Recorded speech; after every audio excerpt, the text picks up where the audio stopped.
Good afternoon, everybody. I'd like to call today's meeting to order. Welcome to our virtual February Board of Regents meeting. I'm pleased to welcome Regent Sarah Hubbard to her first board meeting since being elected in November. Welcome, Sarah. Thank you. We're all remote today, so I'll call a roll of all the regents one by one so they can be noted for the record and for those not able to be seen on the screen. Regent Acker. Good afternoon, President Schlissel. Present. Regent Beam.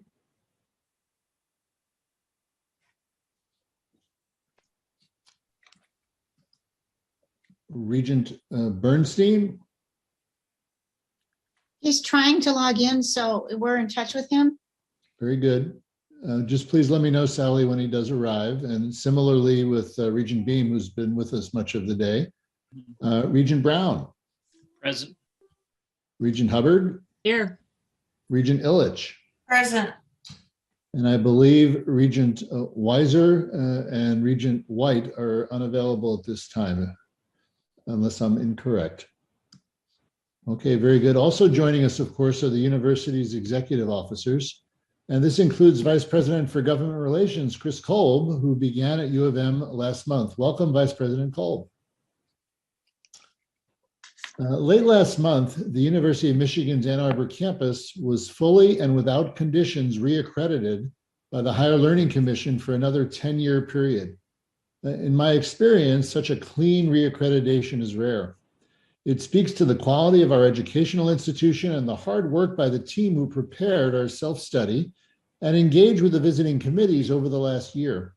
The team was led by Rackham Dean Michael Solomon and Assistant Vice Provost Dilip Das. They and all of our campus academic and support units deserve a big round of applause. Well done. We continue to engage in preparations for the fall semester while monitoring the status of the pandemic and vaccination efforts nationwide. Although we aren't quite ready to announce formal plans, I want to share our current thinking. We're optimistic that fall will look and feel much more like a normal academic and residential term at U of M. With the help of our public health experts, we're looking at various scenarios based on what fraction of our faculty, staff, and students are able to be vaccinated by that time. We're hopeful that unlike present circumstances, COVID-19 vaccine supplies will outpace demand in the coming months. Our goal is to offer a more normal semester while still protecting health and safety. We may continue to need to mitigate risk by wearing masks and limiting the size of gatherings, but we should be able to allow more in-person instruction and residential and on-campus experiences for our students. We'll share details as soon as we can. Last month, Executive Vice President and Chief Financial Officer Kevin Hegarty announced that he plans to retire from his position at the end of April. His departure follows 6 years of outstanding leadership. U of M continues to grow in impact as the society we serve has become more complex. And through all of these changes, Kevin has worked tirelessly to advance our public mission, maintain our financial strength, and recognize the tremendous accomplishments of our staff. He has diligently promoted a positive organizational culture that fosters teamwork and empowers employees to create change. Many budget and finance staff have told me how much more connected to our mission they feel under Kevin's leadership and how much more meaning their work has for them. We are a better university as a result. I also thank Kevin for his partnership in helping us ensure a smooth transition. We've launched the search process for a new CFO, and the committee will be chaired by Vice President for Information Technology and Chief Information Officer Ravi Pensy. Kevin will remain in his role through April, and then pending the approval of the Regents, I'll appoint Associate Vice President for Finance, Brian Smith, to serve as interim EVP and CFO. More details on the search and the transition will be available shortly in the university record. On our regular agenda today is my enthusiastic recommendation to reappoint Ward Manuel as the Donald R. Shepard Director of Intercollegiate Athletics. During Ward's 5 years as AD, Michigan has excelled both in the classroom and on the fields of play. Our student athletes set a school record in the 2020 NCAA Graduation Success Rate Report with a 4-year average of 94%. Another school record, 405 student athletes were recognized in the 2019-2020 academic year as Academic All Big Ten Conference, meaning they had a cumulative GPA of 3.0 or above.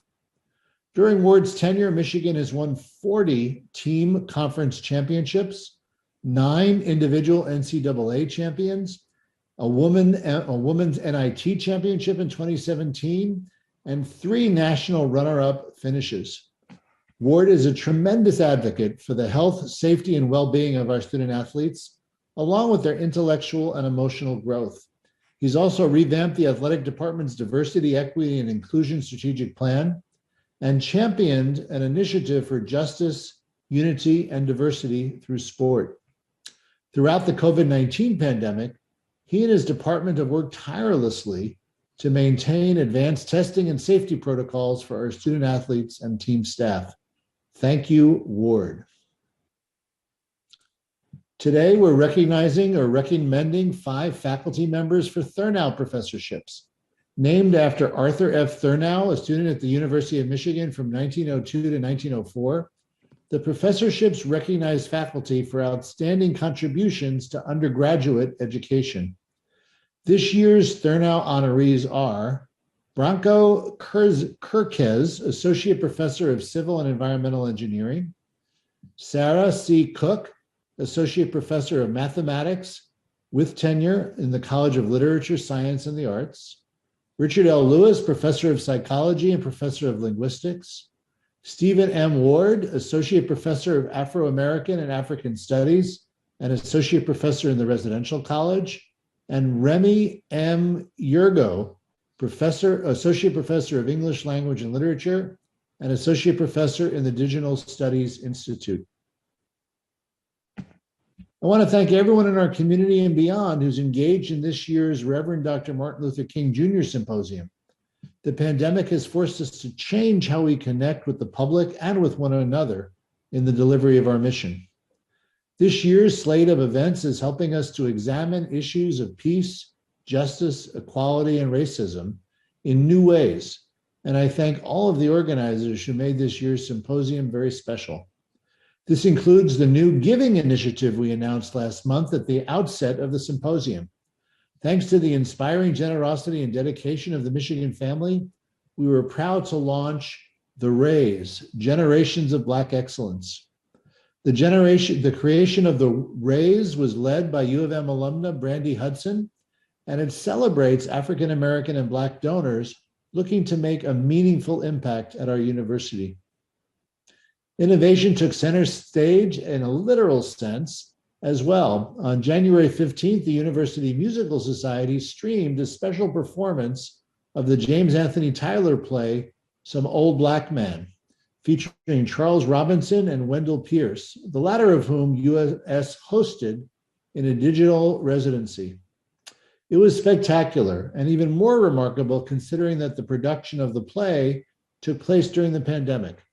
It required the quarantine of the entire crew in Ann Arbor, with rehearsals and productions taking place under strict coronavirus safety protocols. The January 15th showing drew more than 21,000 unique registrations from 32 countries on 6 continents and all 50 of the United States. My wife Monica and I were moved by the story and the performances. In addition, we were grateful to UMS for bringing the joy of live theater to our community during the pandemic. UMS is planning a special broadcast of the play for the U of M community from February 24th to 28th. Details are available on the UMS website. I want to give a brief update on our ongoing work to address sexual and gender-based misconduct at the University of Michigan. As we previously shared, the Regents and I hired the nationally recognized firm Guidepost Solutions to collaborate with us as we implement the recommendations from the Wilmer-Hale report into the misconduct of Martin Filbert. This is one important step in our comprehensive work to prevent and address sexual and gender-based misconduct and create an environment and culture where everyone in our community feels safe, that they can report misconduct without fear of retaliation, and that reports will be acted upon appropriately. The board strongly supports these efforts and has been directly involved in its oversight. Today, I want to update everyone on our work to enact the cultural change we need at the U of M. The Regents and I have asked Guidepost to work with us on our university and our university community on a statement of shared values, ethics, and standards. We've also asked Guidepost to examine our whistleblower and anti-retaliation policies to see how we may improve, and their review is currently underway. Together, these initiatives will set the foundation for our collective work to create an environment of mutual respect and accountability that is free of retaliation, where everyone can feel safe to report misconduct. The work I've mentioned will become part of ongoing efforts we've launched to create broad and positive culture change, including our Diversity, Equity, and Inclusion Initiative, Michigan Medicine's priority to promote a positive, cohesive culture that aligns with our values, and the work of the university-wide Ethics, Integrity, and Compliance Committee. We also continue to collect and examine community feedback on the university's interim umbrella policy for addressing sexual and gender-based misconduct. This includes feedback sessions, a dedicated email address, and a survey that will remain open through March 15th. A working group is focused on putting a final policy into effect by July 1. With advice from Guidepost, we're working on a new relationships in the workplace policy and have implemented and are exploring additional ways to more rigorously vet candidates for leadership positions.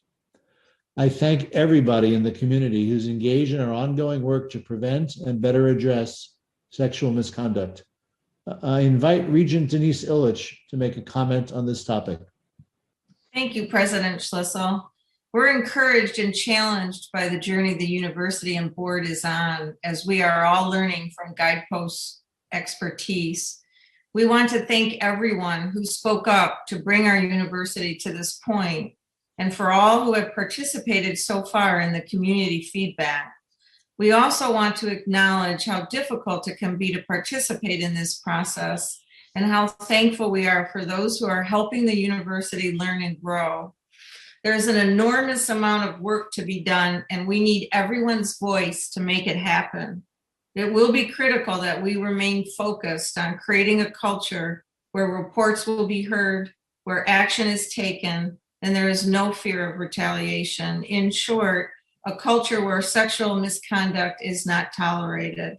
As we indicated when we hired Guidepost, and as a reminder, we recognize that it'll take significant time and continued effort towards growth, justice, and transparency to begin to re-earn the public trust, and we look forward to continuing this comprehensive process. Thank you. Thank you very much, Regent Illich. I want to acknowledge that Regent Bernstein has joined the meeting, but before his comments, Regent Jordan Acker requested to make a comment. Jordan? Thank you, President Schlissel. From its early existence, the University of Michigan has stood as a bulwark for democracy. According to the Bentley Library, when President Henry Philip Tappan heard the news of the attack on Fort Sumter in April 1861, he felt a sudden urge to speak up. Previously apolitical, Tappan long heeded the adage that being a public figure required one to, quote, stay aloof from politics, end quote. But with rebellion, Tappan felt that he could not be silent. And so in a makeshift Times Square on the corner of Main and Huron, he spoke up, addressing a crowd of Ann Arborites and Michigan students. Friends, he said, let us look into our own faces. The nation's future lies with us. That was a pivotal moment. Over 1,800 students joined the fight to end slavery and save the Union. From then on, the university community, students, faculty, staff have stood up generation after generation to protect not the inheritance of wealth, but the ideals of democracy, the chiseled values of our motto, arts, knowledge, truth. Many times after President Tappan's speech did those values come under attack. And every time our community railed to their protection to preserve the spirit of democracy embodied in our institution itself. We see that spirit whenever we look at the words on top of Angel Hall, words taken from the Northwest Ordinance, which acknowledged that education is key to a thriving democracy. Because what is a democracy without arts, knowledge, or truth? In the First World War, in the Second World War, in Korea, Vietnam, and after the attacks of 9/11, our students, staff, and faculty fought to protect these values with heroism and valor. Our students have signed up for freedom rides, registered voters, saved Jews in Budapest, defended the rights of democracy at home and in faraway places like South Africa under apartheid, which leads me to speak about the events just 6 weeks ago. Not since the War of 1812 has the United States Capitol been sacked. I know that most of you, like I did, watched in horror as the seat of our democracy was plundered by supporters of the former president as they hunted for victims, the vice president, the Speaker of the House, senators, and Congress members of both parties. I know that many of you felt helpless as the attacks went on. To watch our most cherished values, arts, knowledge, truth, democracy, be attacked by a mob is deeply traumatic. So the question becomes, how do we move forward from here? How do we protect those cherished values against a rising tide of authoritarianism? First, we must concede what we cannot do. We cannot reject those with whom we have disagreements about policy or politics. It reflects the best of our values when we disagree about the role of government, about taxation, about conflict overseas, as long as we maintain respect for those same values without resorting to cruelty and fascism. Second, we must reject those who disdain democracy. We must live in the same basic truth. The election of 2020 was not stolen, the insurrection was not a hoax, and our government can only endure when the losers of elections accept the legitimacy of defeat. We have both a duly elected new president, Joe Biden, and of course, a duly elected new colleague, Sarah Hubbard. These are not matters of opinion, they are facts. It is not enough to merely reject those who initiated the violence. It is easy to condemn those who murdered a police officer, who beat an officer with a hockey stick. No man or woman can lead who denies objective truths. We cannot claim we are pro-democracy while standing with those who would reject it for conspiracy-laden minority rule. We cannot pretend that the men and women who physically stormed the Capitol dome are any different than those who screamed the election was stolen, rigged, a hoax, or who funded those lies. These cynical lies of political convenience were made knowing that citizens would believe them. There was, in fact, no steel to stop. These lies are every bit as dangerous as the men and women who killed and maimed on their behalf. Our university has been committed to democracy and to the union for more than 200 years, and everyone in our university community, from regents to faculty to staff and students, has obligations to the people of Michigan, to our university, and to that tradition set forth by President Tappan's speech. Today, our campus struggles for truth and for democracy.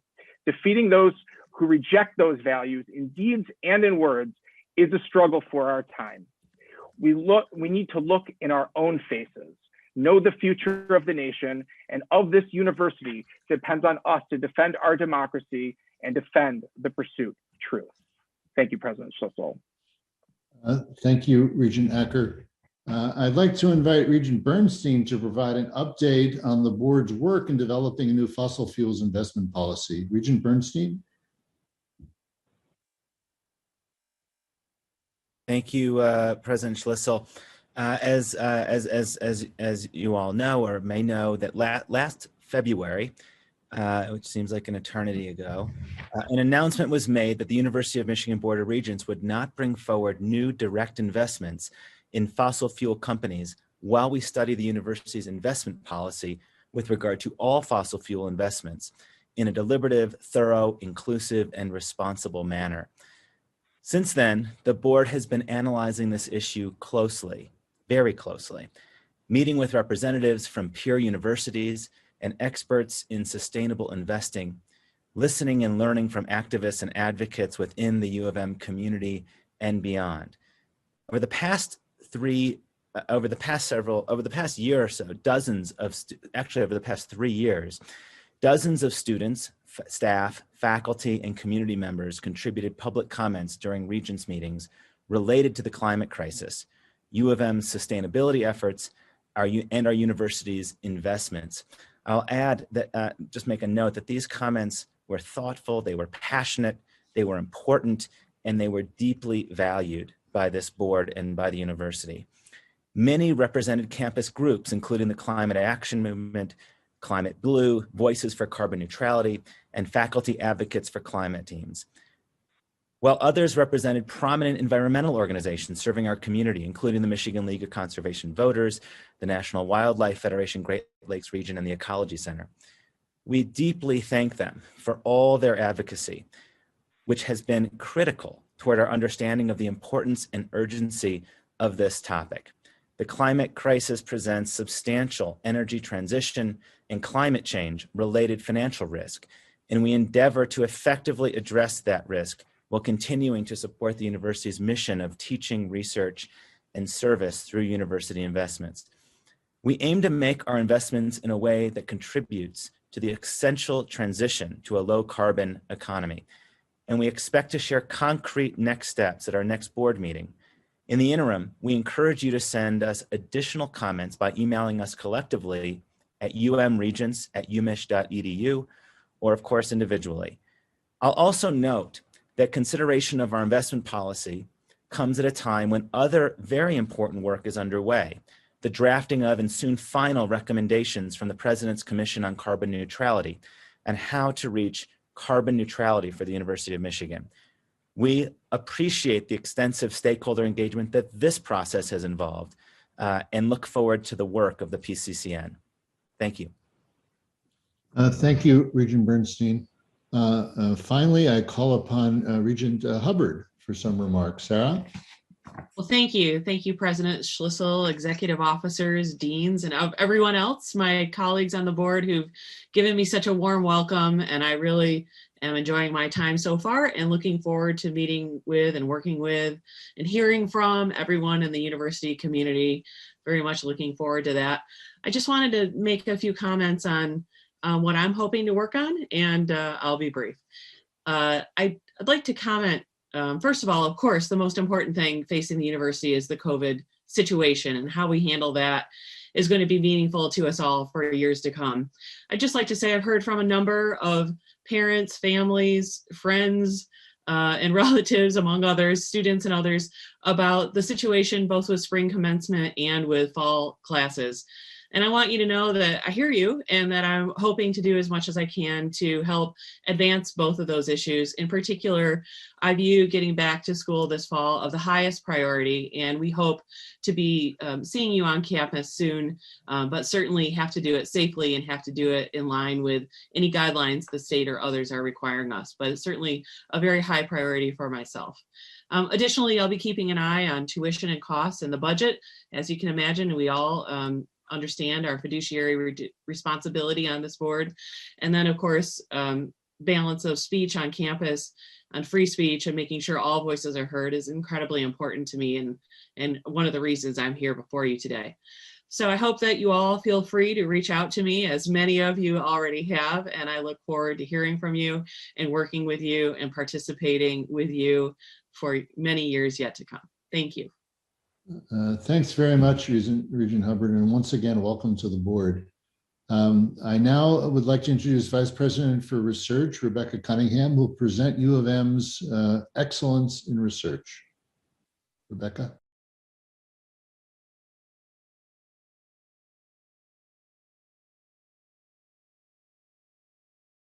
Down quickly and safely from the COVID-19 pandemic. Next slide.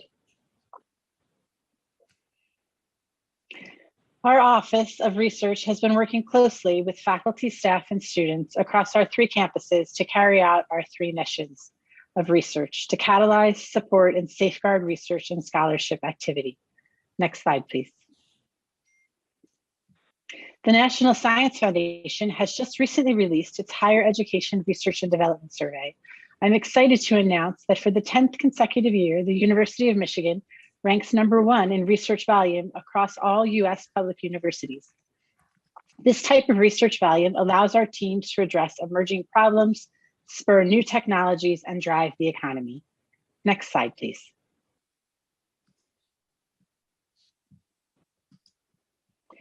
The university reported $1.62 billion in research volume during fiscal year 2020. These funds led to important advancements in areas ranging from the COVID-19 pandemic to driverless vehicle technology, social justice, and carbon neutrality research.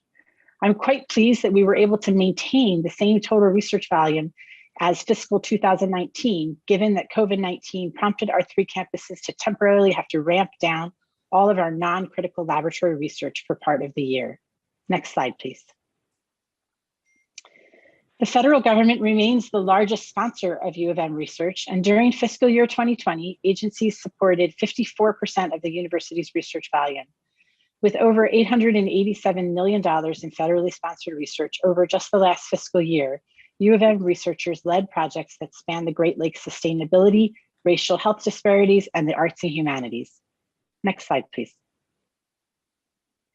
This is a visual breakdown of the research spending across our disciplines. The medical school has generated over $678 million in research expenditures during fiscal year 2020. The College of Engineering reported $266 million, and the College of LS&A generated $201 million in annual research volume. Next slide, please. As part of our commitment to translating research from the laboratory to the marketplace, U of M research spurred a record 31 startups and 522 inventions during the fiscal year 2020. Among those startups is a company that designs and operates networked fleets of autonomous robotic vehicles, as an example. Next slide, please. We continue to assess the university financial metrics to measure how our research enterprise is recovering from the pandemic, which caused a decline in spending and productivity during the months that many of our researchers needed to be outside of their research spaces. Total research expenditures are now only down 8% when compared to December 2020 and spending data to December 2019. We expect that the rate of expenditures and our research enterprise overall to continue to gradually recover as the university continues to safely ramp up our research and scholarship while protecting our people. Our laboratory and research spaces have a current operational capacity of 75% density. We have recently safely expanded much of our human research activity. Next slide, please. It's important to note that our research enterprise plays a critical role in strengthening the economy by creating new jobs and driving global competitiveness. From 2002 to 2020, U of M contributed $5.9 billion to the national economy through vendor contracts and subcontracts related to our research. 1.8 billion of was spent right here in Michigan. And more than 16,000 of our employees are supported each year by our research grants. Next slide, please. U of M researchers across a wide variety of disciplines have used their expertise to address the COVID-19 pandemic, which has yielded over 1,000 publications. Our teams have played a critical role in identifying treatments of the virus and exploring how COVID-19 has exacerbated health inequities within our communities. Michigan Medicine and our researchers have partnered with different industry sponsors on multi-site international efforts researching investigational vaccines for the prevention of COVID-19. Next slide. Thank you so much for your time. Thank you, Vice President Cunningham. Any questions for Vice President Cunningham? Very good. Thank you very much. We now move on to our regular business agenda. First, the consent agenda. First, we'll have an update from Executive Vice President Marshall Runge. Thank you, President Schlissel, and good afternoon. Today, I'll provide a brief update on COVID-19 and our vaccination program. Over the past 2 weeks, we've been fairly stable with our COVID-19 patient census, that is the hospital census, which has remained around 30, some days a little bit lower. And this is a marked improvement from just a few months ago in November and December when our census was 70, 80 or higher. We have been able to continue to make adjustments in our units so we can care for these COVID-19 patients while still maintaining our full pre-pandemic volume and activity. With regard to the vaccine program, we've made great strides, particularly in the fall, to develop vaccination clinics that could accommodate large volumes. And in accordance with the CDC and state health department, we prioritized frontline healthcare workers in what is called Phase 1A. As vaccinations ramped up and additional vaccine was available, the state notified healthcare providers in December that Phase 1A would be expanded to include all direct and indirect staff deemed essential to the functioning of the health system. And the state also directed hospitals to administer over 90% of doses received within 7 days, a metric required to receive more vaccine supply from the federal government. Soon thereafter, the state also began to transition to phase 1B, which included patients 65 years and older, in individuals 65 and older. However, in the past several weeks, the state has reallocated vaccines so that the supply will be more effective in reaching at-risk populations, both in urban and rural access areas across the state. This has resulted in a reduction in allocation of doses to large health systems, including our own. And over the past 3 weeks, we have not been able to administer new first doses to individuals. We have been able to complete the second dose for individuals we previously vaccinated with their first dose. We continue to partner with the state and other local providers. We hope to receive more vaccines to resume our vaccination program.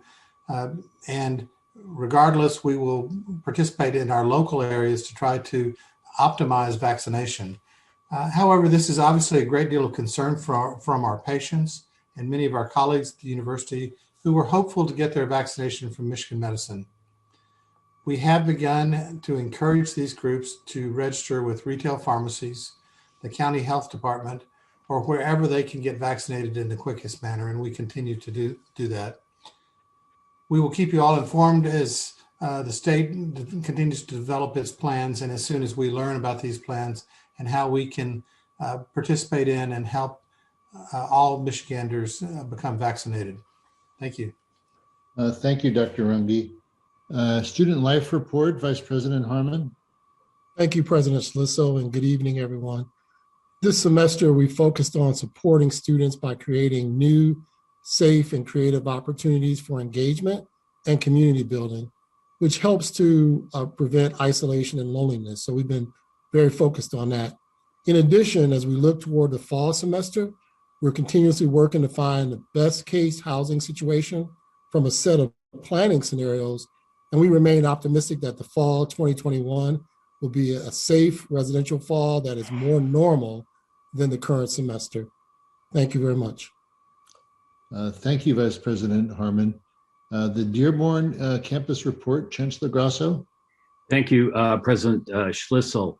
We are happy to announce that starting March 1st, we will return to limited on-campus classes. We will have approximately 12% of our student credit hours taught in person, face-to-face, which is about 50% more than we had last semester. We will also be returning learning centers face-to-face on campus.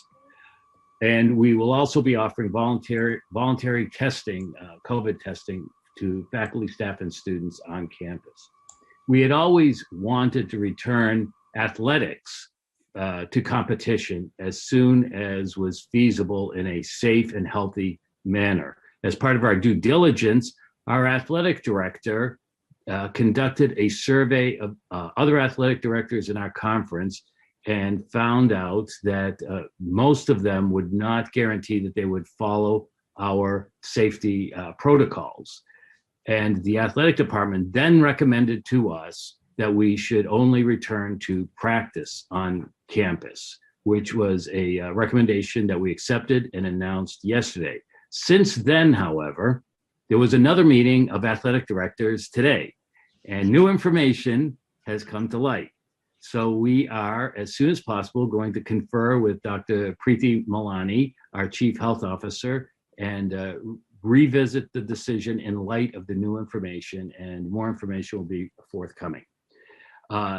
We will also be having a campus town hall tomorrow, and that is going to be focused on our return to campus activities for March, and we'll be able to answer questions provide information and answer questions. Michigan Medicine held 2 vaccination clinics on the Dearborn campus, and we want to tell Dr. Runge that we are very appreciative and grateful for Michigan Medicine's inclusion of the regional campuses in the vaccination plans.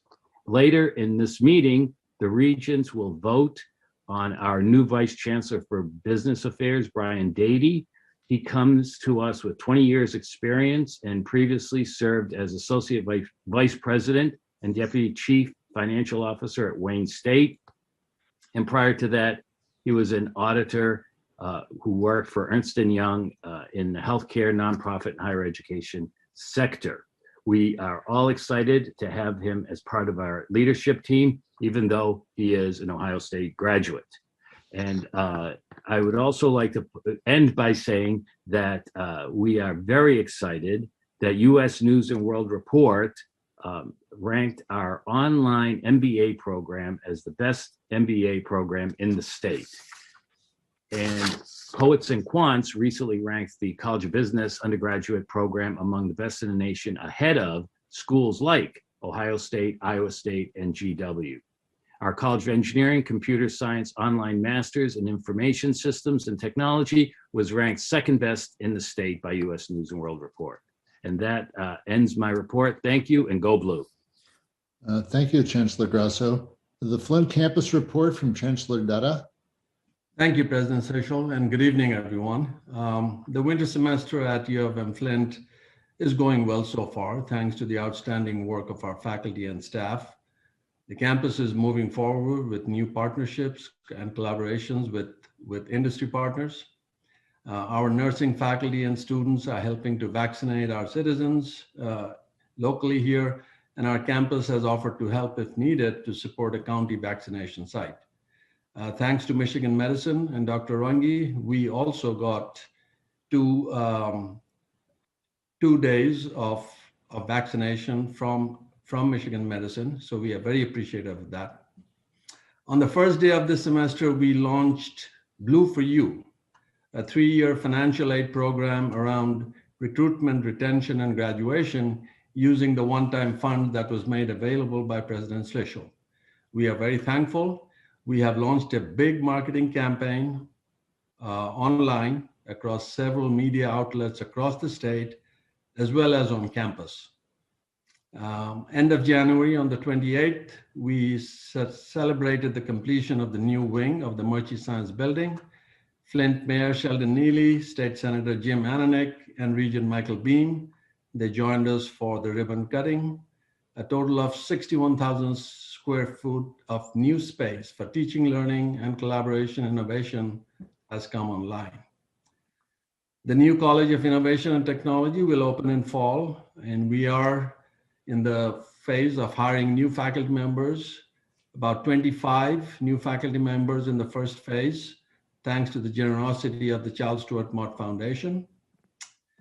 We will jumpstart our philanthropic efforts this Giving Blue Day, March 10th.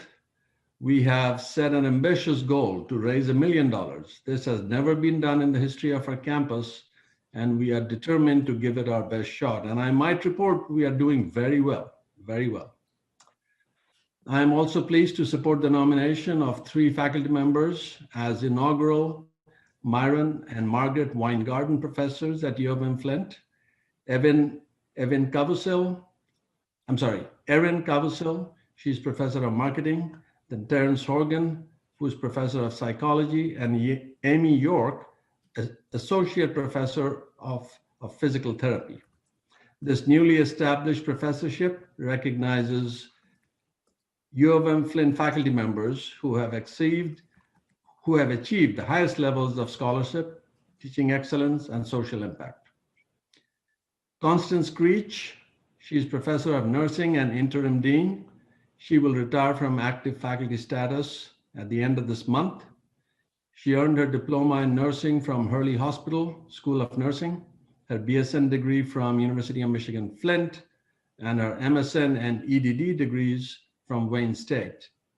She joined University of Michigan Ann Arbor as a faculty in 1989 and later moved to U of M Flint, where she served as a faculty and in a variety of administrative roles, including her current appointment as interim dean.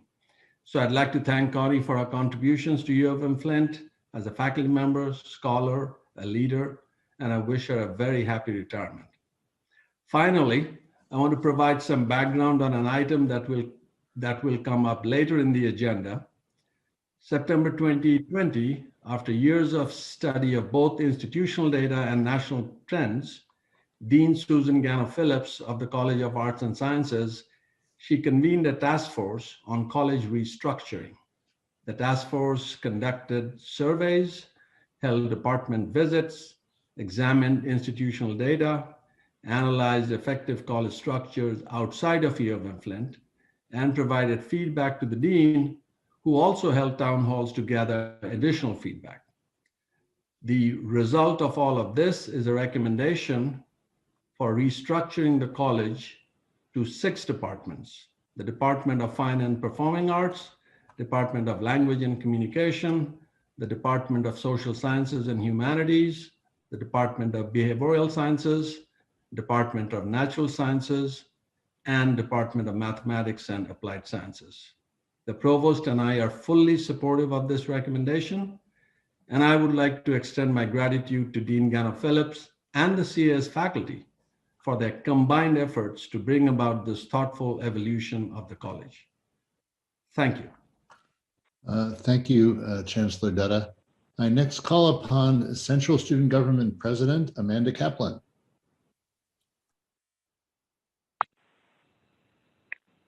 Thank you, President Schlissel, members of the Board of Regents, and executive officers of the university.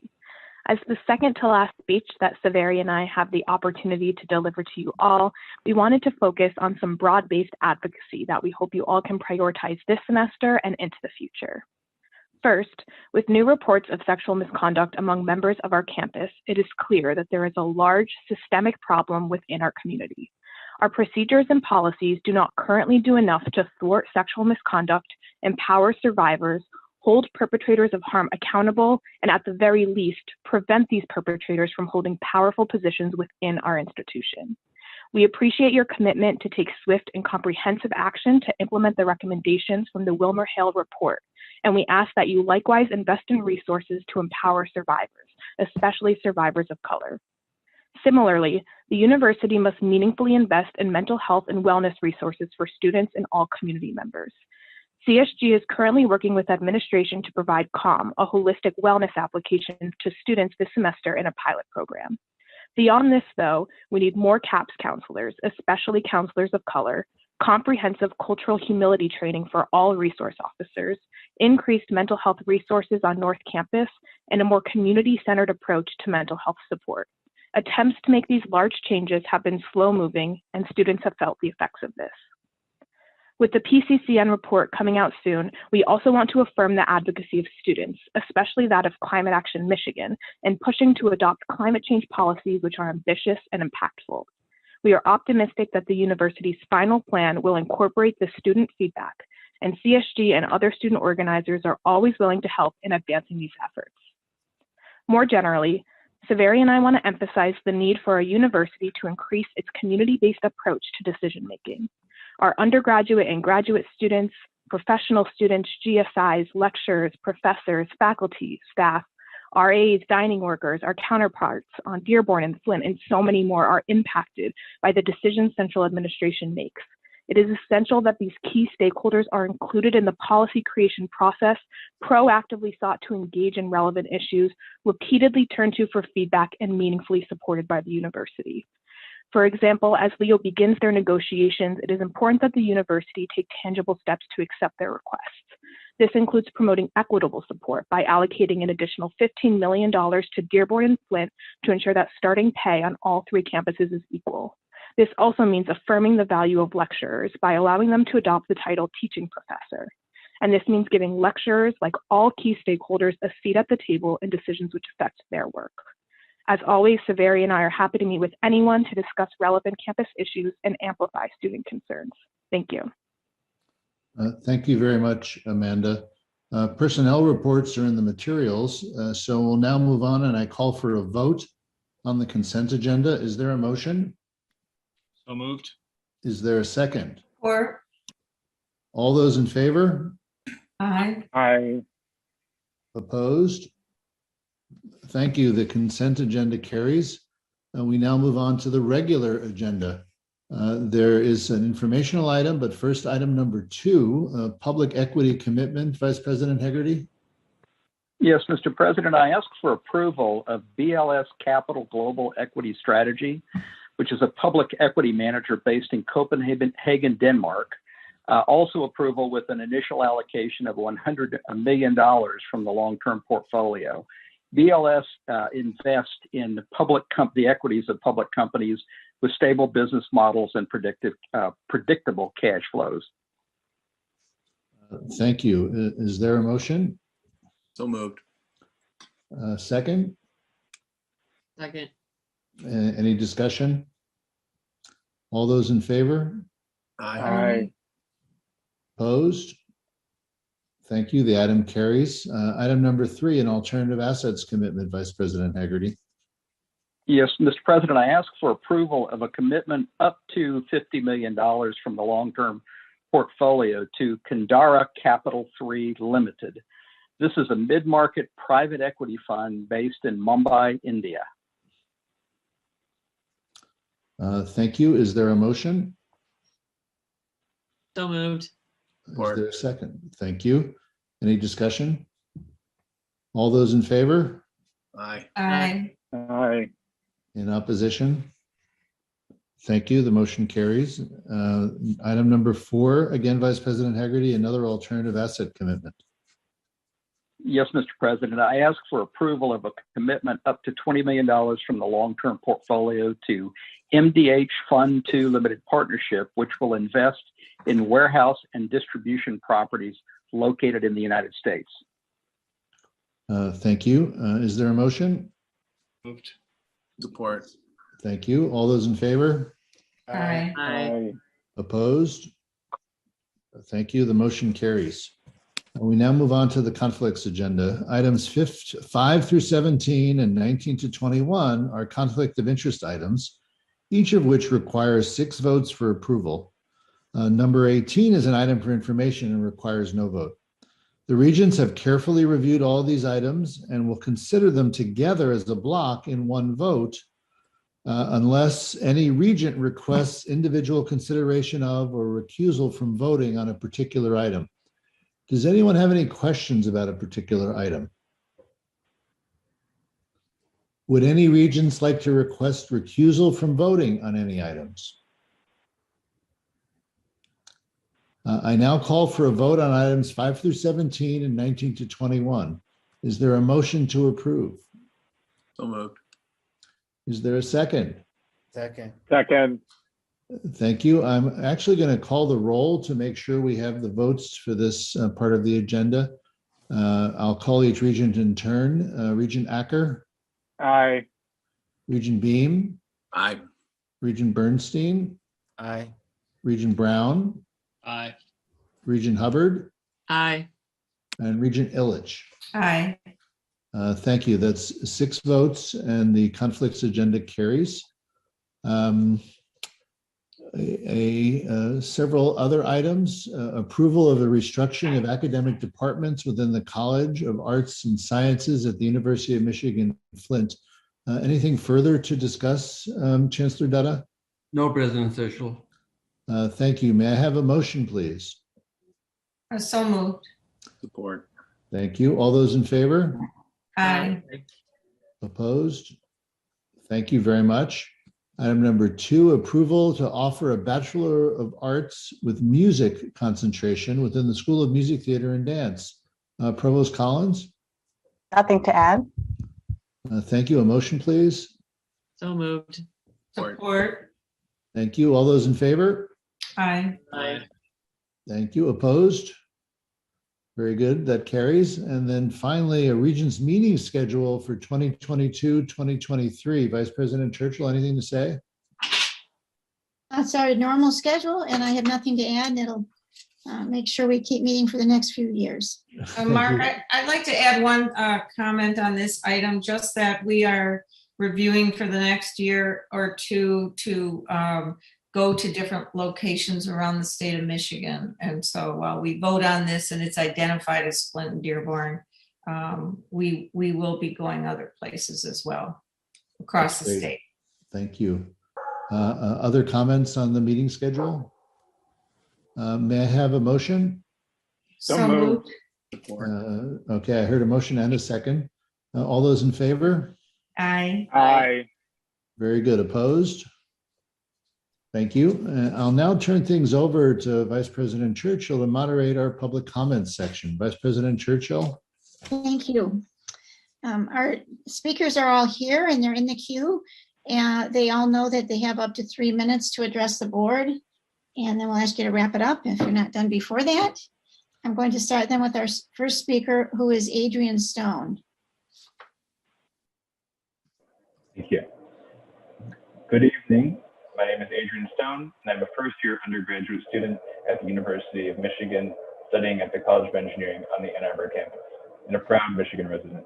This past fall, I was late to begin studying at my dream school. Unfortunately, I learned that I was disqualified from in-state tuition due to a small niche in the school attendance residency policy.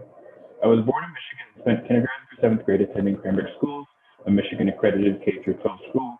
In 8th grade, my dad's work required him to relocate out of state, and much to my disappointment, my family and I moved out of Michigan also. As soon as the opportunity arose to return home for 9th grade that year, I did not hesitate and immediately re-enrolled at Cranbrook Schools in 2016, graduating with honors last spring. Since my 1 year out-of-state sabbatical, I have maintained uninterrupted residency in Michigan and have looked back to contribute back to my home state and its communities through volunteerism and activism. For my efforts to give back, I was recently awarded local community scholarships from the Pleasant Ridge Foundation, my hometown, and the Grosse Pointe Youth Nautical Education Foundation for my contributions towards diversifying and expanding access to sailing regionally. Moreover, the past 4 years, I participated in Michigan summer camps such as CISP Detroit, worked at local fast food restaurants, became the youngest software engineering team member at the Quicken Loans family of companies, and founded a Michigan software consultancy where I'm currently employed. Thus, I find it offensive the university would not classify someone like myself as a Michigan resident, and I propose the following change to the in-state tuition residency attendance requirements. I propose modifying the university's attendance residency policy to a more reasonable middle school residency requirement of 2 years, but not necessarily the 2 years preceding high school, which is the current requirement. This brings the middle school policy in line with the high school policy, which requires 3 years of attendance at a Michigan accredited high school, with flexibility regarding which 3 years are attended. And I also propose backdating this policy to the beginning of the past semester. My proposed change would not cause broad-reaching budget or financial issues for the university, and would instead rectify a shortcoming in the university's residency rules that affects a small but still deeply impacted number of proud Michiganders like myself. This small change would still offer the careful vetting of the status of Michigan residents for the purposes of in-state tuition, and the University of Michigan currently maintains the most stringent attendance residency requirements in the state of Michigan, with other universities such as Michigan State only requiring attendance for 3 years of Michigan high school. Due to the ongoing pandemic and financial disruptions that have occurred to both my family and I, continuing to pay out-of-state tuition puts immense and disastrous financial hardship on us, who had long planned for me to enroll as a Michigan resident. In all, I strongly encourage the Board of Regents to rectify the residency policy to be more inclusive of bona fide Michigan residents who have unique past living circumstances. Again, my small proposed change of allowing for the flexibility in 2 required middle school years would have limited overall budget implications, still prove Michigan residency, and would not place an unnecessary burden on true Michigan residents like myself. Thank you, and go blue. Thank you, Mr. Stone. Our next speaker is Jill Darling. Hello, can you hear me? Yes. Great. Hello, my name is Jill Darling, and I'm a LEC 2 in my 9th year at the Dearborn campus. Thank you for having me speak today. Last fall, lecturers at Dearborn taught 58% of undergrad and 67% of first and second year student credit hours. Yet only a few lecturers are considered full-time governing faculty, which is restricted to LECs 3 and 4. And some of those still don't have voting rights. Often lecturers are not included when the general term faculty is used. And we have many LEC 2s who teach full-time, serve students in departments, and are paid less and have less job security, though many have been at Dearborn for 10 or 20 years. Leo proposes increased investment across all campuses because, as the saying goes, our working conditions deeply affect our students' learning conditions. At Dearborn, 35% of lecturers have suffered full or partial layoffs during this pandemic, even though from 2019 to 2020, total student credit hours only went down 3.2%. Admin has increased class sizes instead of better supporting faculty to help students in our classes. Investing in lectures and extending the Go Blue Guarantee to Flint and Dearborn could do wonders to increase retention and graduation rates. Faculty in Dearborn and Flint serve a diverse and often vulnerable student body. We're dedicated to our students and we have experience and expertise in our fields. I have an MFA, a PhD, and a book of scholarship forthcoming. I've worked at Sweetland and Ann Arbor, and I've passed 2 major reviews at Dearborn and 1 for the Ann Arbor Summer Bridge Scholars Program. I've received great compliments on my teaching, but complimentary letters are important, but only go so far. I have a colleague with a doctorate in education who has single or co-authored 10 articles and chapters in the last 5 years. She collaborates in digital storytelling projects with teachers and students in South Africa. She's in the running for a Fulbright, and as a LEC 2, her professional achievements and service to campus remain mostly invisible. Another colleague, a LEC 2 with 9 years, took a voluntary unpaid course release to be on the Leo bargaining team.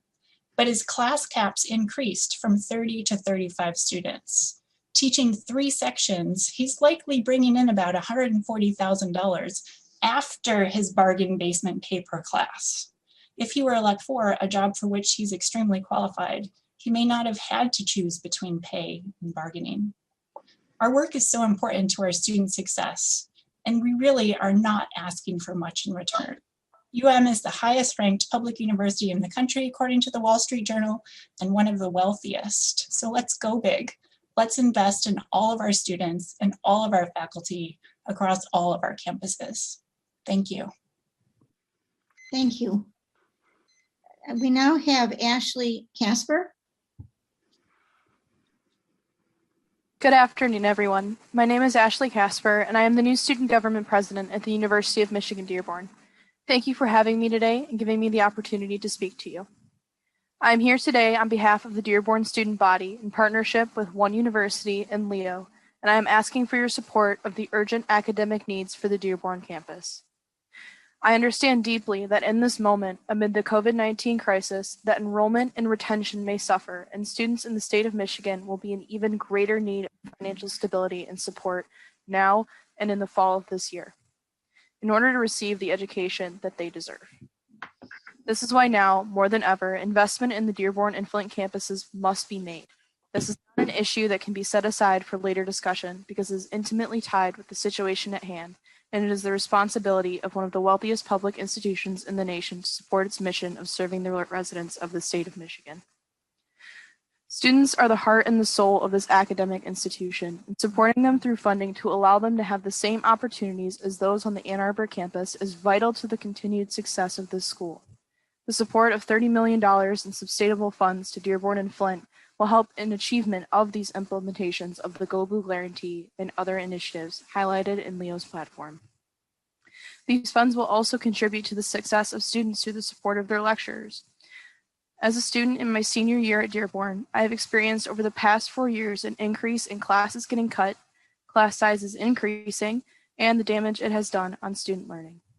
Smaller class sizes are vital to the Dearborn and Flint campuses and are an enhancement of students' education with increased interactions with faculty. With a lack of funding, job security is not present, and great educators that keep students in the classroom are being let go. This is discouraging to students. Lecture working conditions are student learning conditions, and when one suffers, we all do. Without appropriate class sizes, job security, or a sufficient salary, students are hurting in the classroom and overall. We are the University of Michigan, and the decades of integrity, success, and honor that we have accomplished are only possible because of our students. And in order to continue this legacy, we need to support all campuses of the university at their foundations. Despite the need for support for what I have previously said, I am proud of the growth and strengthening of student and administration relationships and the inclusion of student involvement in university administrative committees. I would like to personally thank Chancellor Grasso and Provost Alcock for their efforts to make this happen. I call on the Board of Regents to take concrete steps by taking in the following actions today. I remain optimistic in the University of Michigan's ability to do right by its students and the public good by ensuring equitable access to higher education and supporting student success in the state of Michigan. but meaningful action must be taken now, and we look forward to continuing working with you to address these issues. Thank you, and I yield. Thank you. Levi Todd. Greetings to my University of Michigan community. My name is Levi Todd, and I am a junior at the University of Michigan Flint, where I study political science. I am here today as a representative of our student body in full support of the One University's campaign request for continued funding for Flint and Dearborn campuses and the LEOS platform as they ask for $15 million to each campus in next year's budget, and to speak to the inequality we see in our campus communities relating to recruitment, retention, and graduation. As an institution, we recognize the idea of attending the University of Michigan is an unattainable accomplishment for so many who dream of receiving the world-class education that this institution provides. We recognize that there are many barriers that students face, but what are we doing to address these issues of systematic inequality? The question I pose to you today is, what is U of M doing to truly address these issues at Flint and Dearborn? The cost of attending college, as you well know, is becoming unbearable for many students, especially students of color and those who come from low-income families. This situation has been exacerbated during the COVID-19 pandemic, and the number one factor in students' decision-making is the cost of higher education. The university as an institution needs to do more to support students from low-income communities and students of color by giving them opportunities to thrive. Once student finally makes it into our doors, many of them are taxed by the financial burden of tuition, resulting in taking a semester off, taking a gap year, or simply dropping out of college. When is the burden is just too heavy to carry?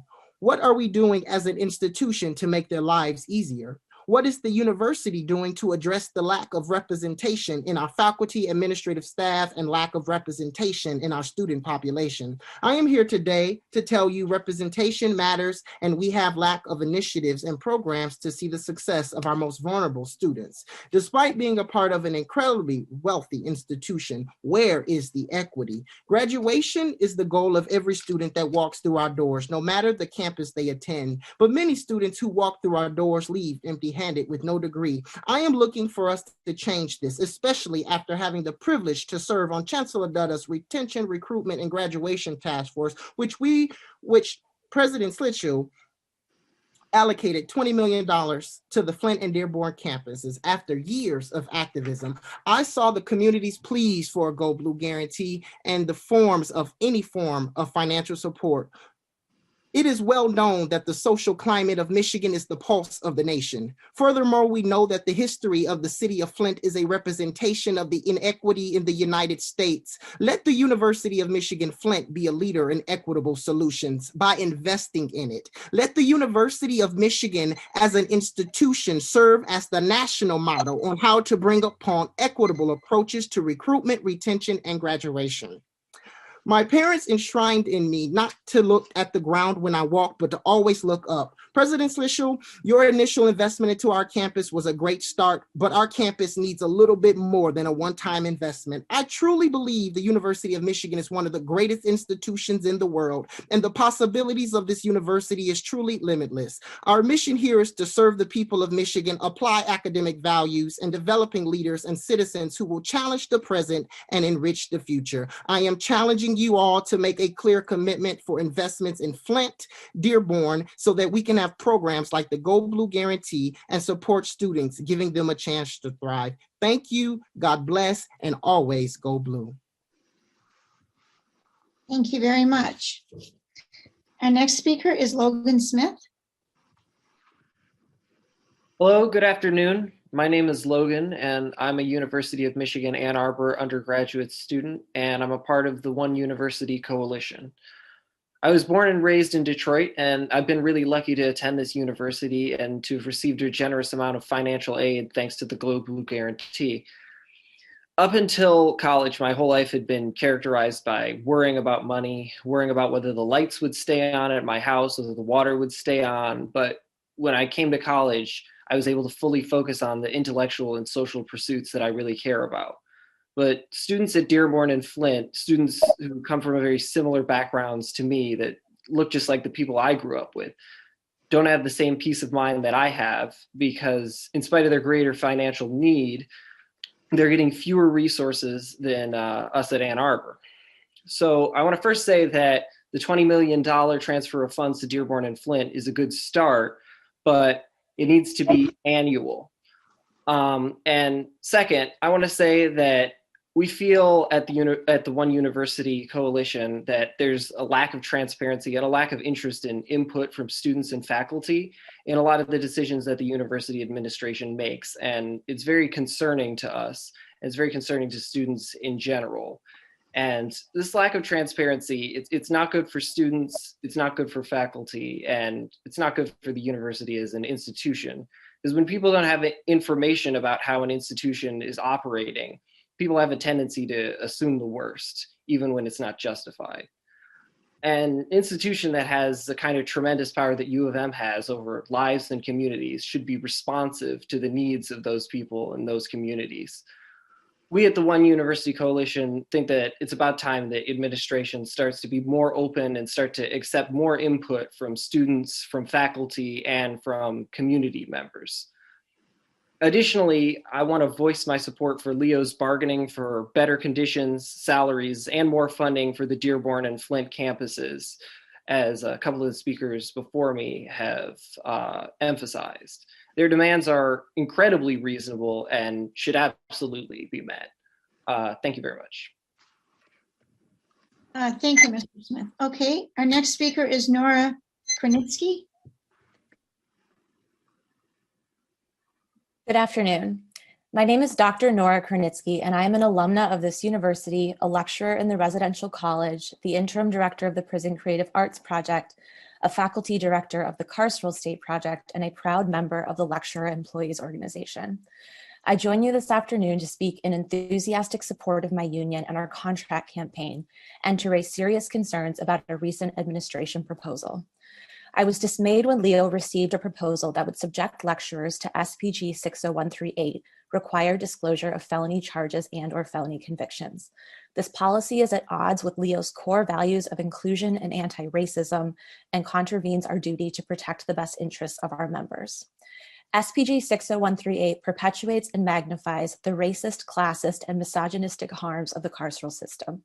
People of color, the poor, undocumented people, members of the LGBTQIA community, and those with prior justice system contact are disproportionately policed, surveilled, arrested, prosecuted, and convicted in this country.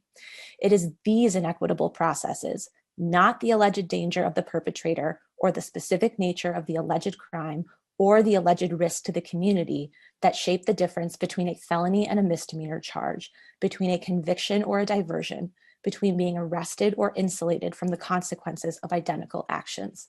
It is hypocritical and shameful for this university to proclaim that it values diversity, equity, and inclusion, that it is committed to non-discrimination, or that it believes that Black lives matter, while simultaneously foisting its own fears about institutional liability onto the most vulnerable members of our community. It is particularly egregious that SPG 60138 requires disclosure of pending felony charges, considering the systemic inequalities of the carceral system and supposed rights to the presumption of innocence and due process. In fact, it is impossible for the university to deploy a discretionary system of risk assessment without reproducing and exacerbating the violence and discrimination of the carceral system. Any suggestion that it can do otherwise is naive at best and disingenuous at worst. Surveillance and punishment are never paths to safety. Secure employment, living wages, affordable health care, fair workload expectations, equitable hiring and promotion practices. These are measures that actually promote safety and security, and they are all part of the Leo contract campaign. If an alien visitor arrived at the University of Michigan tomorrow and observed the myriad criminalizing practices currently in place, from questions about criminal legal system contact and admissions, to pre-employment background checks, to armed police patrols, to compulsory felony disclosure policies, they would almost certainly not conclude that this is an institution of higher education. Indeed, they would assume that it is an arm of the carceral state, for that is regrettably what our university has become. I ask the Regents and President Schlissel to abandon these misguided punitive practices and endorse Leo's vision for a more inclusive, healthier U of M. Thank you. Thank you very much. Next up is Lisa Young.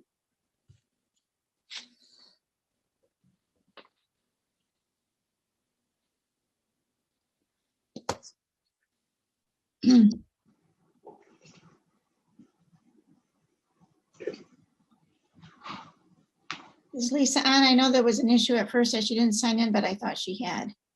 She's here and I've asked her to unmute. Thank you. I apologize. Hello, I am Lisa Young. I'm a lecturer in anthropology on the Ann Arbor campus, and I have had the honor of teaching Michigan undergrads who are interested in archaeology, museums, and food for over 2 decades. Thank you for this opportunity to share my perspective on the importance of adding the teaching professor title to the lectures at the University of Michigan, which is part of the Leo bargaining platform. In addition to this working title for the addition of this working title for long-serving lecturers is important to the university for a variety of reasons. The teaching title will help recruit the best teaching-focused faculty. The need for this title has become apparent for certain programs within the College of Engineering that have lost highly qualified candidates for their positions to other universities, even when the salary offers were similar. One of the reasons was the lack of the word professor in the position title. Many of U of M's neighboring and peer institutions already use the title of teaching professor for non-tenure track faculty members. Universities who have recently adopted this title state that it is a way to honor the contributions that lecturers make to the teaching mission of the university. Finally, I'd like to share my own perspective on why teaching title is important for Michigan students. Last month, I wrote numerous letters of recommendation in support of undergraduate students who are applying to graduate programs in anthropology, museum studies, and environmental science. Many of these students had taken the museum anthropology course from me. I love teaching this course because I introduce students to collections-based research using U of M collections. I also teach students to challenge their perspectives on museum objects by having them talk to Indigenous community members from which the museum collections originated. For my creative use of museum collections technology and intercultural communication, I was awarded the Provost Teaching Innovation Prize. When students asked me to write the letters of recommendation, they volunteered that they discuss the museum anthropology class in their graduate applications. As I wrote lecturer for my title on the recommendation forms for these students, I wondered how the university they were applying to would perceive my role at the University of Michigan. Will the readers of these letters interpret my title to mean contingent faculty, a common perception of lecturers, or will they see me as the long-serving and award-winning teacher that I am? The title of teaching professor is not only a better description of my dedication to the creative and excellent transformative learning for undergraduate students here at University of Michigan that I do and who already call me Professor Young. So I urge you to support Leo's proposal to add the working title of teaching professor as a way to honor the many contributions of lecturers to the outstanding education of students here at the University of Michigan. Thank you very much. Thank you very much. Tina O'Donnell. Good afternoon. My name is Tina O'Donnell, and I am a Leo Lecturer 1 in Germanic Languages and Literatures at the U of M, Ann Arbor. To my students, I look like a middle-aged teacher, wife, and mother, but I actually am a gambler, one who puts my family's income and health at risk every year. And what is it that I bet on? Whether I will have a job next semester.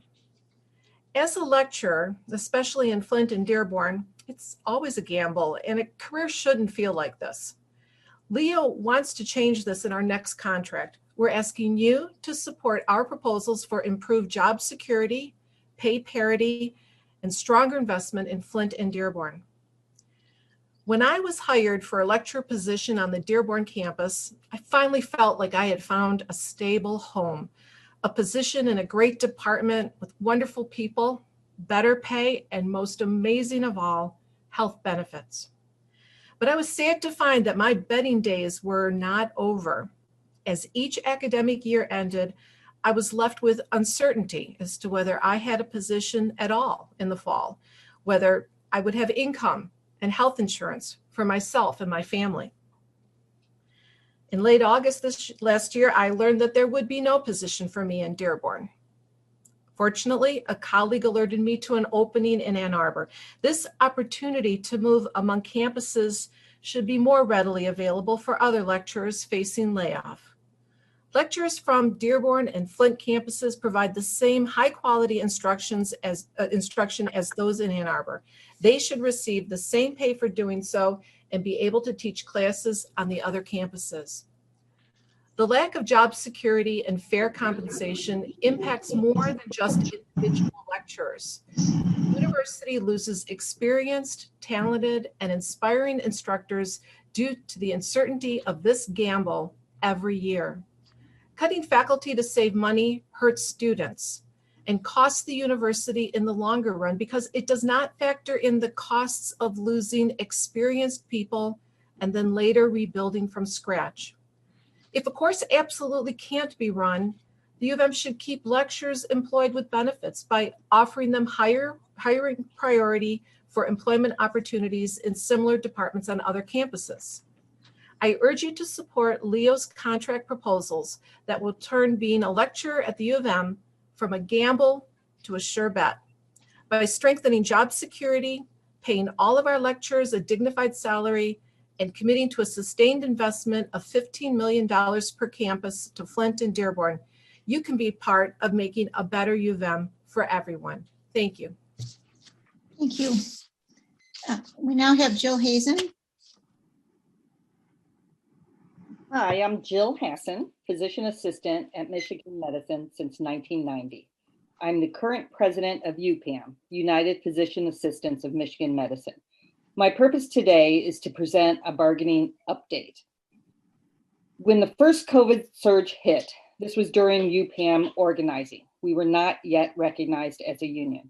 Michigan Medicine implemented the economic recovery plan, halting raises and halting university retirement contributions and professional development funding for non-bargain for employees. Many PAs volunteered for redeployment, including myself. During this time, the Regents also passed a provision to recognize unions at University of Michigan without having to go through Merck. UPAM was recognized in June. The COVID surge settled down some, and employees, non-bargain for employees, received a $500 appreciation bonus. Other unions at Michigan Medicine received a $500 signing bonus when their contract was renewed. Michigan Medicine physician assistants did not receive this appreciation bonus because now we're bargained for. So UPAM surveyed its members. We asked, how do you feel having not gotten that bonus, a raise, and lost your retirement? Most of the comments were unappreciated, disrespected, taken advantage of, we don't matter, insulting, and undervalued. We decided to work on a mini contract to speed along some urgent PA issues and delay the full contract until the pandemic resolved. We worked on the mini contract for months. There was no real progress with management. We decided to read aloud 25 responses to the survey we had sent out. The lead labor relations counsel interrupted us halfway through. Quote, "We have heard enough. We got the point. You are just repeating the same thing." I give this as an example of clear disrespect at the bargaining table.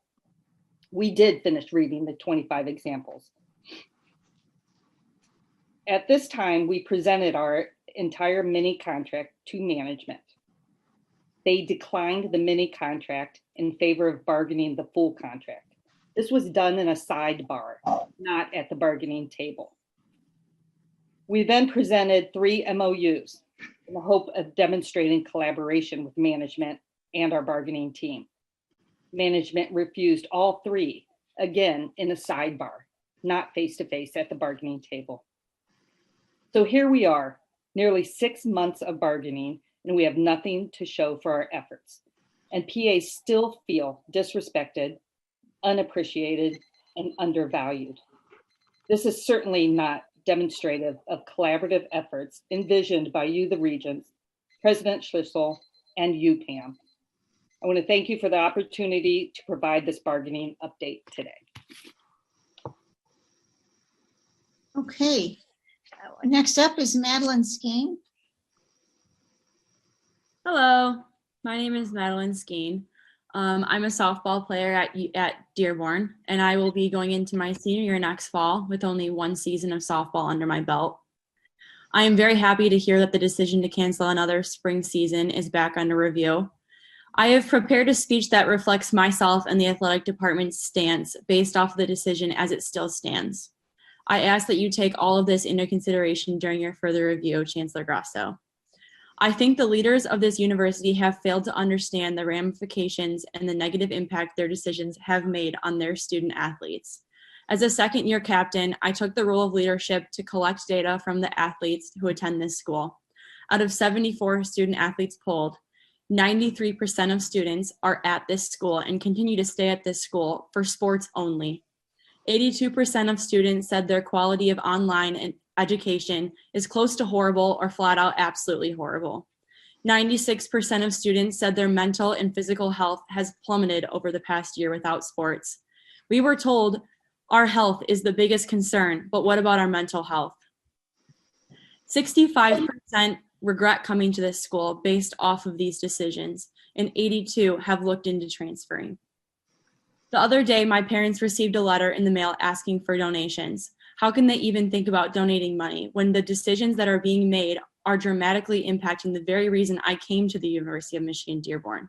I know that schools depend on their alumni donations. I don't understand how, as leaders of this university, you cannot see the ramifications of these decisions and how they will impact future donations from any of their student athletes and their families. We were told by our chancellor that a survey was sent from our athletic department to other schools regarding their compliance with our standards of safe play. I have been in contact with other coaches and athletic directors in our conference, and none have been able to confirm that there was a survey sent from our athletic department, which means that we're being lied to. This forces us to question if all of this is one big lie. How are the rest of the students at this school supposed to trust the integrity of a school that lies to them?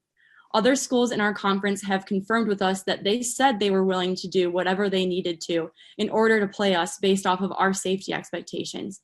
They have informed me that they all agreed to each other's protocols, so now I wonder what schools possibly said no to our unfounded survey, which furthers my point to all of you that we are aware of these scandalous lies. If we have the choice to practice with no prejudice or consequences, we have the right to choose to play as well. If we have been lied to for this long, we can only assume next fall will be filled with more heartbreak and more lies. All in all, Chancellor Grasso and whoever else concedes to him is responsible for all of these college careers that have been ruined and how this could ruin the future of U of M Dearborn. With this new update, Chancellor Grasso has placed a new hope within us.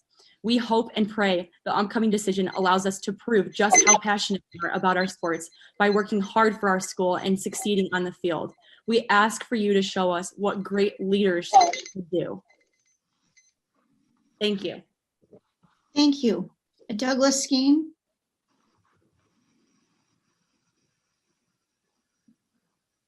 Hello and good afternoon, everybody. Thank you for the time. I'm not going to ask for any money. I'm not going to ask for any union bargaining agreements. I'm going to ask for two simple things. Your respect for the University of Michigan Dearborn student athletes and your time and improved communication. So a quick bio on myself. I'm a graduate of the University of Michigan, 1993, Ann Arbor campus. I had the pleasure and honor of participating in the athletic department on the football program there. And my perspective is always about what is leading and what is best. Leaders and best, at the time I attended the University of Michigan, always found a way to communicate to us as student athletes, to us as students, both down on the athletic campus and all the way to the highest levels of the academic community on the Hill. Our leaders were the greatest at listening. They were the greatest at inspiring. They were the greatest at creating a future success and expectation within us to go on and create great leadership skills ourselves so that we may motivate and inspire future leaders. So I look and I compare to what's going on today at the Dearborn campus in relation to these lessons that I learned and how the University of Michigan Dearborn student athletes seem to be disenfranchised and left in the wind. So the communication pieces that have been discussed earlier from Ashley, Casper, Levi Todd, and Logan Smith, I'll echo some of those same sentiments. These young people want to be heard. They need explanations as to why the decisions are being made that are dramatically impacting their futures and what they've attended these schools, this school to participate in. So when the communication comes down and there are not opportunities to speak, to ask questions and get answers from the top of leadership of Dearborn, there's a high level of frustration, there's a high level of disengagement, and there's a high level of wondering why we are attending this school when we cannot even be heard. All the while, the rest of the state of Michigan, from the youth sports with young children all the way through high school, have found a way to find their way back on the field of play, no matter what the sport. Our governor, Gretchen Whitmer, has found a way to work with the high schools to get these kids and these athletes back on the field, but somehow at Dearborn, that has not allowed to have happened up until today's announcement that they're going to reevaluate going forward for tomorrow.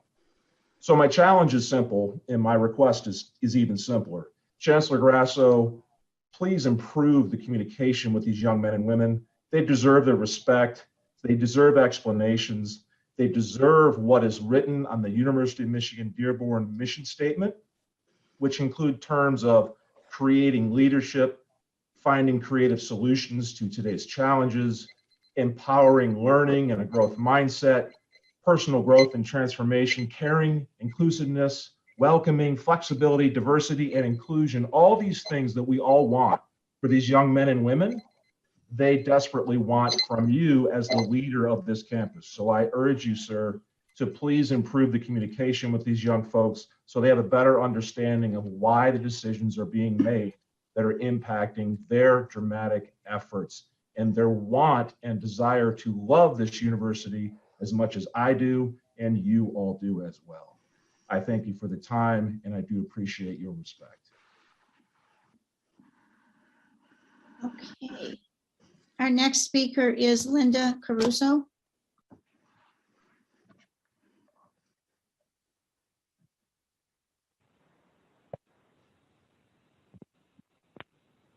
Hi, this is Linda Caruso. Thank you for the opportunity to speak today.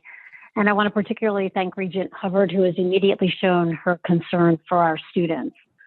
I'm the parent of a first-year student at the Ann Arbor campus. To say that the 2024 students and parents have felt ignored, dismissed, and betrayed is an understatement. They now self-identify as the disposable class. I have collected over 40 pages of parents' comments from our Facebook page that I will forward to you to read for yourself because I cannot adequately paraphrase their moving words and stories. We are concerned that the sudden talk right now about a more formal fall semester is only to convince the incoming class to accept their offers to attend. Don't underestimate us. We have hung on because we believed that fall would return to normal. But some recent poorly worded tweets and the announcement of a virtual graduation are red flags that once again we are going to be strung along only to be told in August that there will not be any in-person activity. I would like to make several specific requests and we would like the board to respond to these requests. Number one, are you willing to create a class of 2024 parent planning committee or include parents as part of your planning committee? We know this is not typical, but nothing about this situation is typical, and we have completely lost trust in what we are being told. We want a seat at the table so we can have accurate, consistent communication. Number two, are you willing to create a student planning committee made up of students from the class of 2024? Number three, Are you willing to plan a socially distant small group orientations this spring for first-year students? Number 4, when will you announce specific plans for fall course delivery? What is the goal for fall, and how will we know when we've met it? The CDC says that in-person classes can be held for K-12 at less than 5% community spread. Will you use the same CDC methodology, or is there another goal? If so, what is that number? We need to know what the goal is. Will you commit to making the announcement before March 15th, which is transfer deadlines, so we can make informed decisions about our own plans for next fall? Number 5, as a show of good faith, would you agree to plan even one in-person, socially distant opportunity for this year's first-year students? Number 6, will you commit to having a welcome event specifically for the class of 2024 this summer? We don't want to be told any longer. We don't want to be put off based on, quote, unknowns or, quote, reasons beyond your control. And we're not going to fall for placating language like optimistic. There will always be unknowns, but that doesn't mean that you cannot plan ahead and share those plans with us. Please ask yourselves how the #1 public university can afford to make such poor decisions that lack any accountability of alternative plans. Surely you will lose your prominent status amongst current and prospective students and families. Thank you for your time, and please focus on what matters the most, which is our students. And Madeline, great job. Thank you. I now have Michelle Misaga. Yep. This is Rabbi Michelle Misagia. I'm from Los Angeles. I'm a graduate from Ann Arbor, 1989. My daughter, Sivan, was supposed to start in this year's class, and I begged her not to. And she took a gap year. And now I'm wondering if I really actually do want to send her to U of M at all. I've been following what's been going on. My main concern is that I have seen University of Michigan be reactive rather than proactive. So what I mean by that is that Michigan just seems to be doing what the state tells it to do, what the government tells it to do, and isn't really thinking creatively and thinking ahead and thinking for the worst. So I have one child who is at a university at another state, and for example, they have to test 3 times a week just to step on campus. They have to test 3 times a week just to step on campus. And it has to be recorded, and they have to show on their iPhone proof of all of this. It can be done. And you can't use the excuse, well, oh, so many people live off campus and we can't be, in charge of them. There actually are ways to do it. There are universities that are successfully doing that. I think that we have to not assume that everyone's going to be vaccinated. What's great about University of Michigan is that people come from all different states and also internationally. And so we can't look at Michigan's policies just through the lens of Michigan. We have to think more globally, at least nationally. Each state and each person is going to have access or not have access to the vaccines. So I would really try to plan for the worst and not say, oh, don't worry, everyone's going to be vaccinated by the fall, but actually assume that most kids won't be vaccinated. And so are you going to set aside certain dorms that will be just for COVID positive kids? Are you going to set a whole protocol for allowing people on campus, whether they live on campus or not, and constantly check them? And it not be just a joke that, oh, you just show somebody else's test, but truly take a part of it all. University of Michigan has had such a bad reputation in the New York Times and in other publications. Parents are now wondering whether they should actually send their kids to Michigan, just based on how you have all reacted to the pandemic this year. And I'm one of those parents who's wondering if maybe I shouldn't even send my kid because of how I'm watching Michigan react. So again, I'd like you to be proactive rather than reactive. I'd like you to actually plan for the worst. I'd like us to lift up the reputation of Michigan, because right now it's looking pretty grim amongst parents who are considering sending their kids and might actually not. Thanks so much. And I appreciate all of your help, because I know that you're doing this on your own time. Thank you. Now we have Carlos Carvalho. Thank you. Thank you, administrators and board members, for giving me the opportunity to speak this afternoon. Before I begin, I want to acknowledge the immeasurable loss and hardship that has been suffered on a global, national, and community level as a result of this pandemic. This past year has been something that few, if any of us, thought we would ever experience in our lifetime. I'm here as the parent of a freshman at the University of Michigan, Ann Arbor campus. As a result of the pandemic, my daughter, who just turned 19, lost out on the second half of her senior year of high school, meaning she had no senior prom, no graduation to speak of, and was deprived of the carefree last few months of high school when she should have been able to take a step back and relish in all of her accomplishments, including the admission to the prestigious University of Michigan. And she'll never get any of that back. But sadly, the deprivation that she and her classmates suffered did not end there. Upon arriving at Michigan, she was forced to move into her freshman dorm without having the guests of her choosing. She was not able to visit acquaintances who lived in other dorms. She had limited access to cafeteria. She was not able to attend the game at the big house, and she was not able to participate or attend the classes that she had worked so hard to be able to enroll in. By the end of the first semester, she learned that she would need to find new housing for the spring, with only 2 weeks prior to the end of the fall semester. So in essence, her whole world was once again turned upside down. And in between, she and all her fellow classmates and undergraduates were singled out for during a countywide lockdown. And she and many of her classmates also contracted COVID, despite all the measures that were put in place and the inability to have any in-person classes.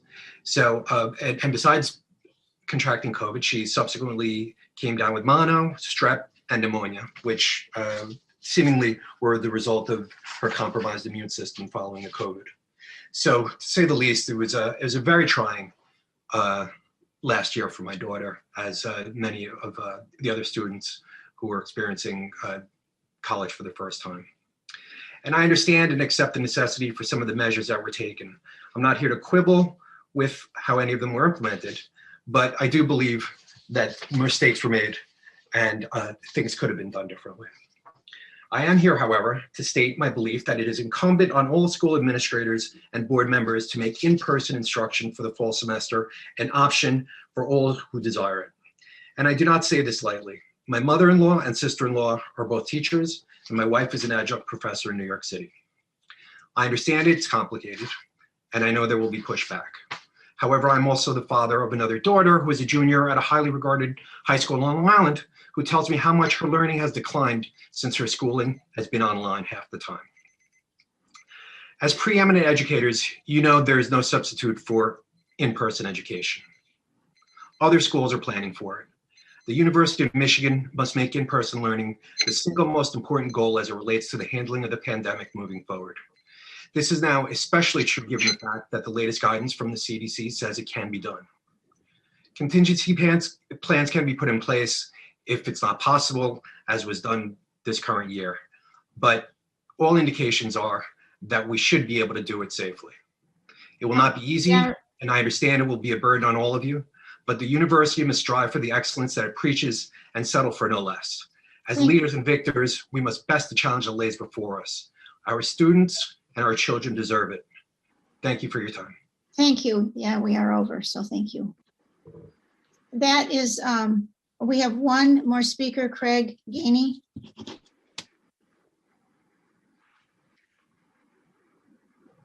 Hi, thank you very much. Thank you all for the opportunity to speak today.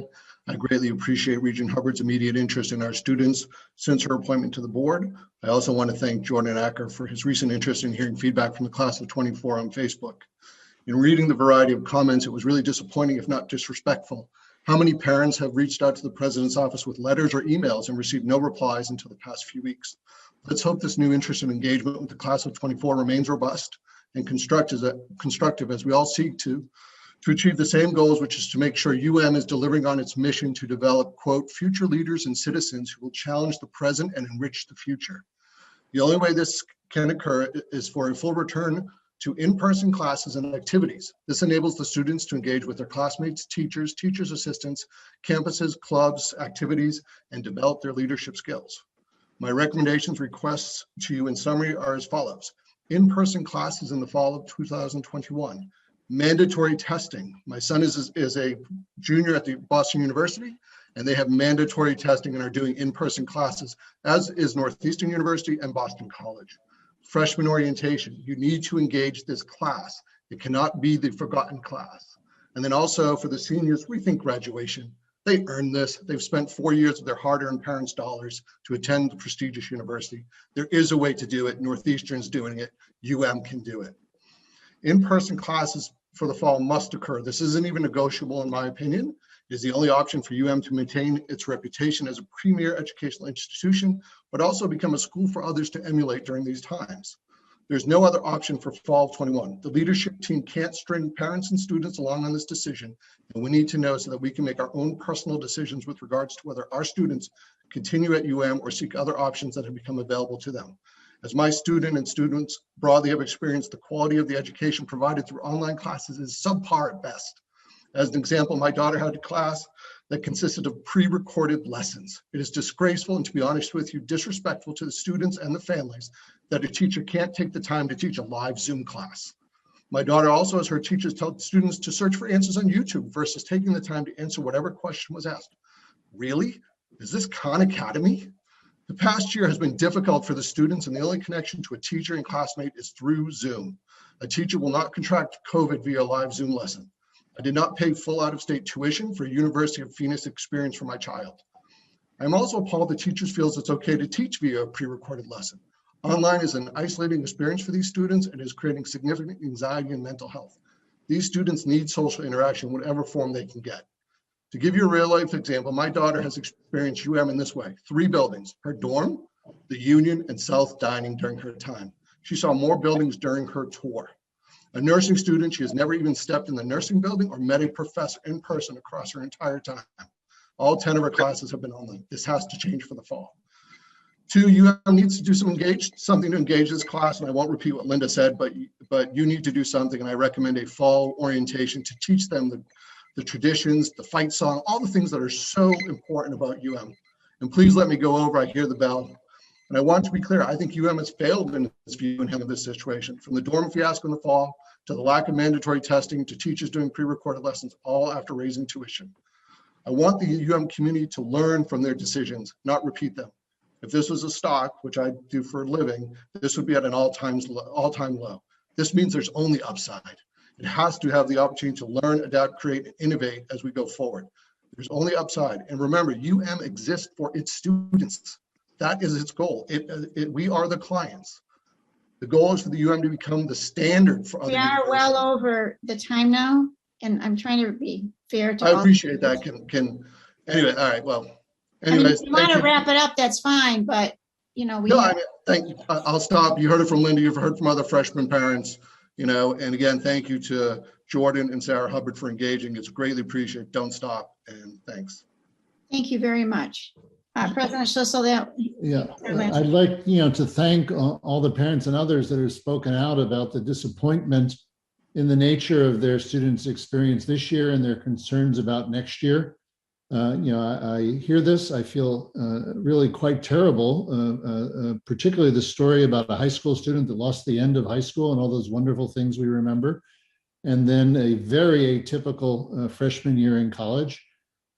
Universities all around the country are struggling to strike the right balance between maintaining health, not just of the students, but of the tens of thousands of employees in the case of the University of Michigan, and then the city we live in the midst of, while also keeping students progressing towards their degrees. And I recognize this is a really down period psychologically and emotionally for all of us across society. The pandemic is almost at its 1 year mark.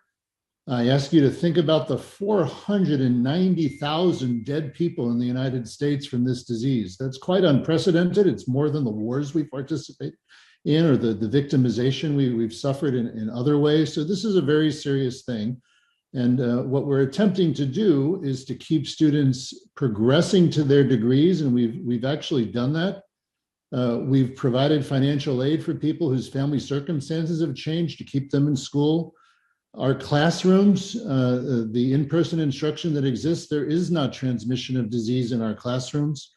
Our research labs, the largest public research university in the country, they're up and running with masks and distancing. There is no transmission of disease essentially in our research labs.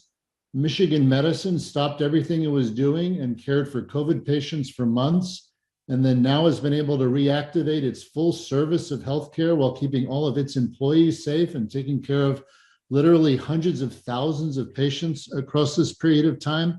And I think the biggest place where we've had trouble at the University of Michigan is too many of our students have gotten COVID-19. So I feel very badly for the dad who told us about, or the parent who told us about their child that not just had COVID, but had multiple other things happen. I'm very happy, hopefully, that that person's on the road to recovery. We all want to see in-person education. It's our goal, and I'm confident we'll be able to pull off a semester in the fall that looks much more like a normal semester. But health and safety for everybody is important for the students and also for our staff, many of whom are at risk as well. So thank you very much for those comments. We'll continue to try our very best to balance health and safety, provide the best college experience we can under the circumstances. I appreciate the ideas that came from parents today about the things they'd like to see us doing for incoming students. For sophomores next year that lost some of their freshman experience, we're thinking of ways to have a sophomore experience that would be uplifting. So thanks for your comments. And I just wanted to explain where we're coming from and that all universities around the country are trying to get this right. And there is no playbook, and we continue to try to improve. Can I turn things over to Regent Illich to thank the speakers? Yes, thank you, President Schlissel. And I know I can say that the board echoes much of your sentiments. Thanks. Just would let the board and the administration would just like to thank all of the speakers for taking the time to come and speak with us. We know that some speakers were turned away due to the number of requests. So please consider signing up for a future meeting or send an email to the Regents. Our addresses are on the Michigan website on the Regent page. We read every single letter that we receive, so please, or email, please feel free to contact us. Thank you so much, and everyone be safe. Thank you. The meeting's now adjourned. Be healthy.